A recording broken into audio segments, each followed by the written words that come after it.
ટેલિફિશિંગ ગેંગના 2 આરોપીઓની મધ્યપ્રદેશથી ધરપકડ. વેબસાઇટ ડિઝાઇનરે ઝુડિયો ફ્રેન્ચાઇઝીના નામે સુરતના વેપારી પાસેથી 31 લાખ પડાવ્યા. નવસારીના ચીખલીમાં આવેલી પોતાની દુકાનો ટાટા ઝુડિયો કંપનીને ભાડે આપવાના ઈરાદે ગૂગલનો સહારો લેનાર સુરતના એક વેપારીને રૂપિયા 31 લાખ ગુમાવવાનો વારો આવ્યો હતો.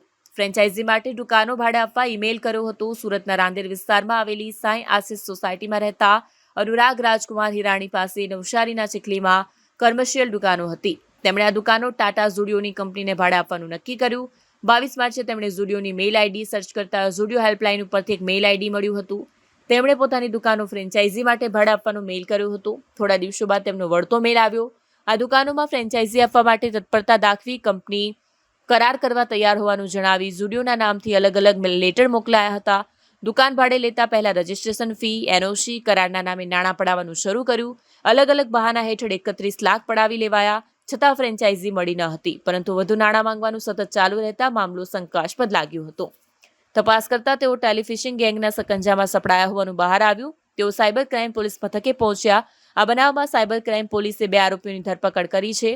રવિ મનોહર પાટીદાર આ આરોપી IT sector, web development, digital marketing, website designing અને કન્ટેન્ટ માર્કેટિંગનો જાણકાર છે. આરોપી દ્વારા નેક્શનટીજ ડિજિટલ માર્કેટિંગ સોફ્ટવેર કંપની નામની કંપની ચલાવી વેબ અને ડિજિટલ સેવાઓના નામે ઉજ્જૈન ખાતે ઓફિસ ચલાવતો હતો. પ્રશાંત મોહનદાસ કસેરા આરોપીએ અટક કરવામાં આવેલા આરોપી રવિ પાટીદારનો સંપર્ક બિહાર રાજ્યના નાસ્તા ફરતા આરોપીઓ સાથે ઓનલાઈન વોટ્સઅપના માધ્યમથી કરાવી આપ્યો હતો. Police commissioner sir, Surat city દ્વારા સાયબર ક્રાઇમ સેલને સુરત શહેરના નાગરિકો સાથે જ્યારે કોઈ સાયબર ક્રાઇમનો બનાવ બને ત્યારે એફઆઈઆર નોંધી જરૂરી કાર્યવાહી કરવા સૂચના આપવામાં આવેલ. તે અંતર્ગત એક ફરિયાદી જેમની સાથે એક જેને કહી શકાય ફ્રેન્ચાઇઝીના નામે ફ્રોડ થયેલું હતું, તેઓએ 1930 પર કોલ કરી અને સાયબર ક્રાઇમ સેલમાં પોતાની ફરિયાદ આપેલ હતી. જેની વિગત એવી છે કે ફરિયાદી ઝુડિયોની એક ફ્રેન્ચાઇઝી ખોલવા માંગતા હતા, સ્ટોર ખોલવા માંગતા હતા. જે માટે તેમણે ગૂગલ પર સર્ચ કરતા તેઓને એક ફેક વેબસાઇટ મળેલ હતી, જે અંગે તેઓને જાણકારી ન હતી. એ વેબસાઇટ ઉપર જે સંપર્ક હતો એની ઉપર તેમણે સંપર્ક કરતા Zudio help @trent franchisee -tata.com mail ID પર એમણે સંપર્ક સાધ્યો અને એ મારફતે ટાટાની ઝુડિયોનો સ્ટોર છે એની ફ્રેન્ચાઇઝી લેવા માટે તેમને જે સામેવાળા વ્યક્તિ છે તેમણે અલગ અલગ એકાઉન્ટોમાં પૈસા ટ્રાન્સફર કરાવ્યા.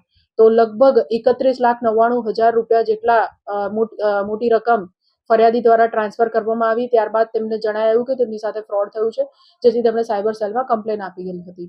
આ બાબતે સાયબર ક્રાઇમ સેલ દ્વારા ટેકનિકલ તપાસ હાથ ધરવામાં આવી હતી અને ત્યારબાદ એફઆઈઆર રજીસ્ટર કરીને મધ્યપ્રદેશ ખાતેથી 2 આરોપીઓની ધરપકડ કરવામાં આવી છે.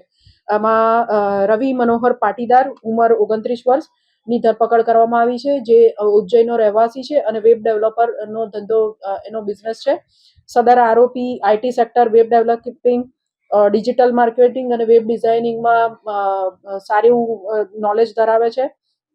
સાથે સાથે ઉજ્જૈન ખાતે નેક્સન ટેક અને ડિજિટલ માર્કેટિંગ નામની સોફ્ટવેર કંપની પણ ચલાવે છે. આ આરોપી દ્વારા આ જે ફેક વેબસાઇટ છે એ અને ફેક ઈમેલ આઈડી વગેરે જનરેટ કરવામાં આવેલ હતું.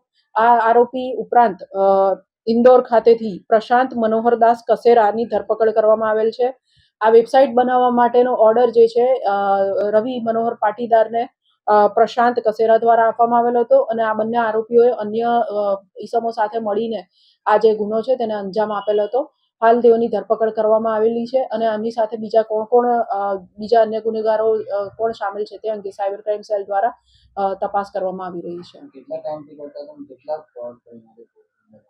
એ અંગે હજુ વધુ તપાસ ચાલુ છે. આજે ભોગ બનનાર આપણા ફરિયાદી છે એમની સાથે આ ચાલુ વર્ષમાં ફ્રોડ થયું હતું, એટલે છેલ્લા 2-3 મહિનામાં કહી શકાય.